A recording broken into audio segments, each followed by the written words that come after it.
जय हिंद मेरे प्यारे दोस्तों। आज मैं आपको कक्षा 10 अध्याय 12 पृष्ठीय क्षेत्रफल और आयतन का इंट्रोडक्शन वीडियो रहेगा। इसमें मैं आपको सभी फार्मूले बताऊंगा जो कि अध्याय के प्रश्नावली 12.1 और 12.2 में उपयोग होंगे।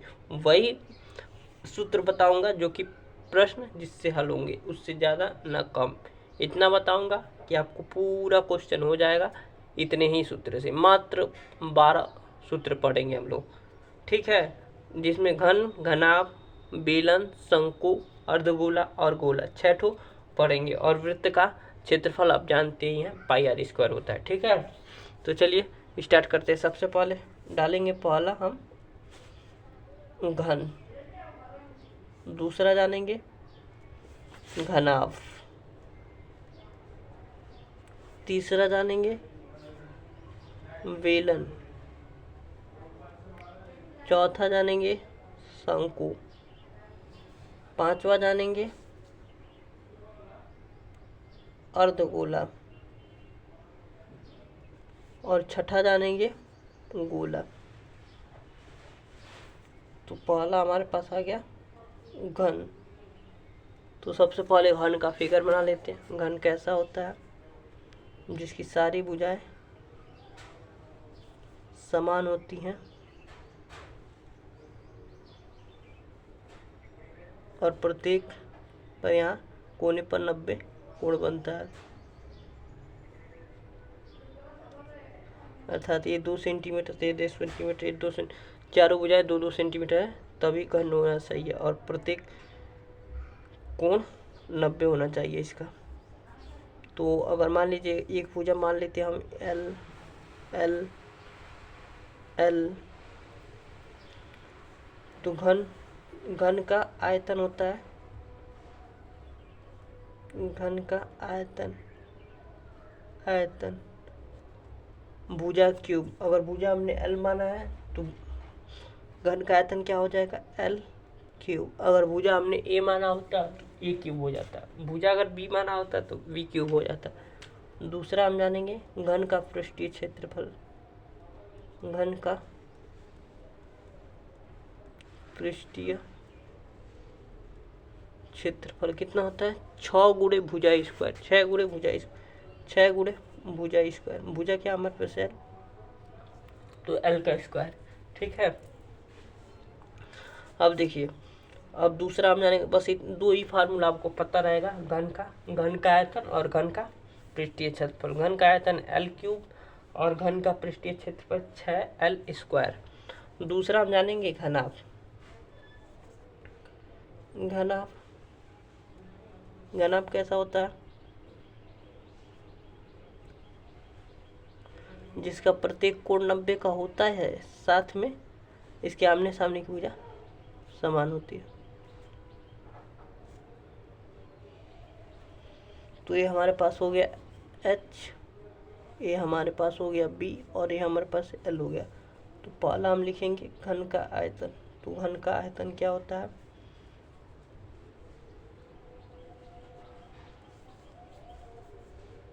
लंबाई गुणे चौड़ाई गुणे ऊंचाई, एल गुणे बी गुणे एच।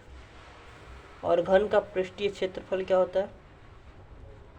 घन का पृष्ठीय क्षेत्रफल तो होता है आपका 2 गुणे एल बी गुणे बी एच गुणे एच एल। 2 गुणे एल बी गुणे बी एच गुणे एच एल। यहाँ एल क्या है? लंबाई, बी क्या है? चौड़ाई, और एच क्या है? ऊंचाई, ठीक है। मुझे ऐसा है कि आपको समझ में आ रहा होगा।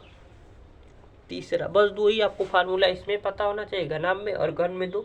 तो आपका प्रश्नावली 12.1 और 12.2 आसानी से खत्म हो जाएगा, ठीक है। अब तीसरा जानेंगे बेलन। तो बेलन कैसा होता है? यहाँ बना देते फिगर।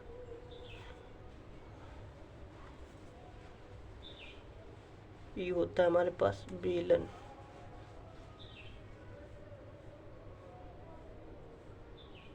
ये त्रिज्या होता है, ठीक है। ये ये बेलन की ऊंचाई होती है। तो ये लिखेंगे पहला बेलन का आयतन। बेलन का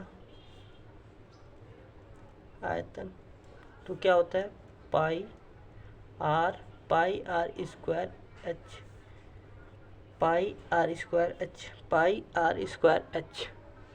दूसरा जानेंगे बेलन का वक्र पृष्ठ का क्षेत्रफल।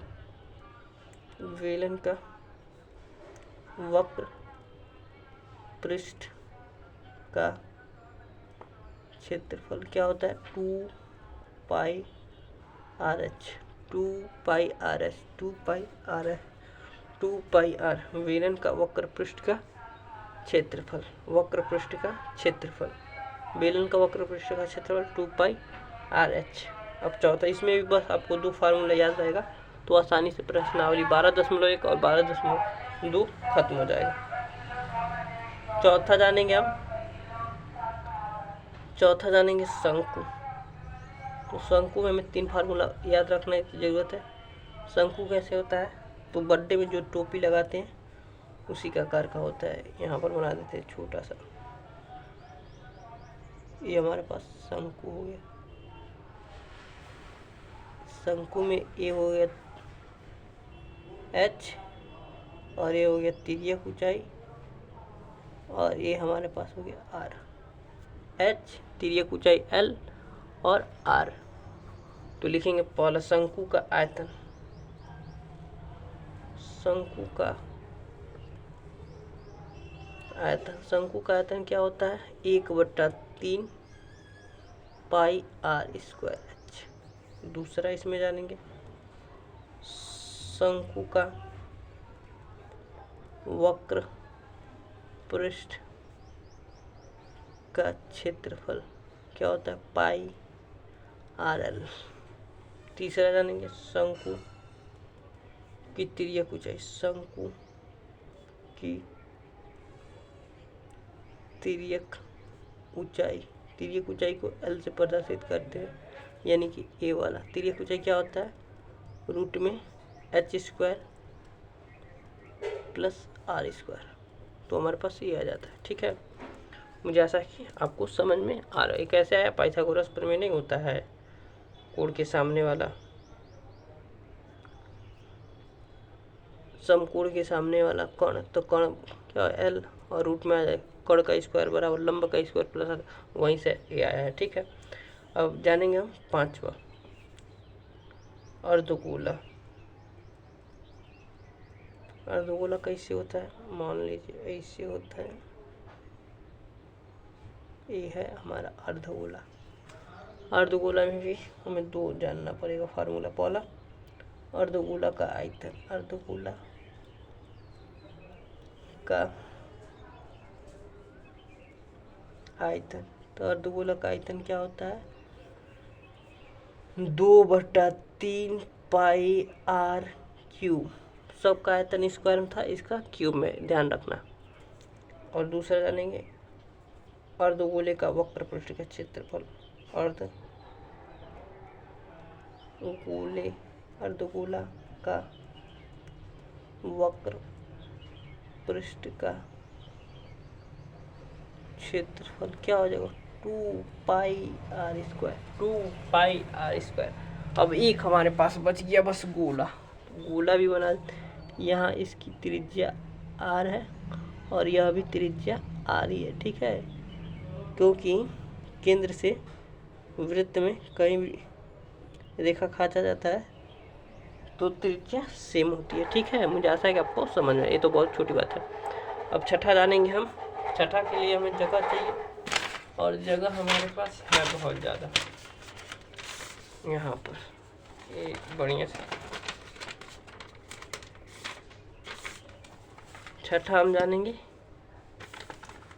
छठा हमारे पास क्या है, गोला। तो गोला तो में एक ही फार्मूला जानना है, गोले का आयतन। गोला कैसे होता है, ई रहा हमारे पास गोला। एक गोले का आयतन क्या होता है, गोले का आयतन 4/3 पाई आर क्यूब। बस इतना ही इसमें जानना है। तो हमने क्या जाना आज पृष्ठीय क्षेत्रफल और आयतन में महत्वपूर्ण सूत्र बेसिक पार्ट में यानी इंट्रोडक्शन वीडियो में। सबसे पहले जाना घन, घनाभ, बेलन, शंकु, अर्धगोला और गोला। घन में 2 फार्मूला है, घन का आयतन L क्यूब, घन का पृष्ठीय क्षेत्रफल 6L स्क्वायर। घनाभ जाना घन का आयतन L गुणे B गुणे H और घनाभ का पृष्ठीय क्षेत्रफल 2 गुणे LB गुणे BH गुणे HL। उसके बाद बेलन जाना, बेलन का आयतन जाना pi square pi are square H और बेलन का वक्र पृष्ठ का क्षेत्रफल 2 पाई आर एच। उसके बाद जाना शंकु, शंकु का आयतन जाना 1/3 पाई आर स्क्वायर एच और शंकु का वक्र पृष्ठ का क्षेत्रफल पाई आर एल।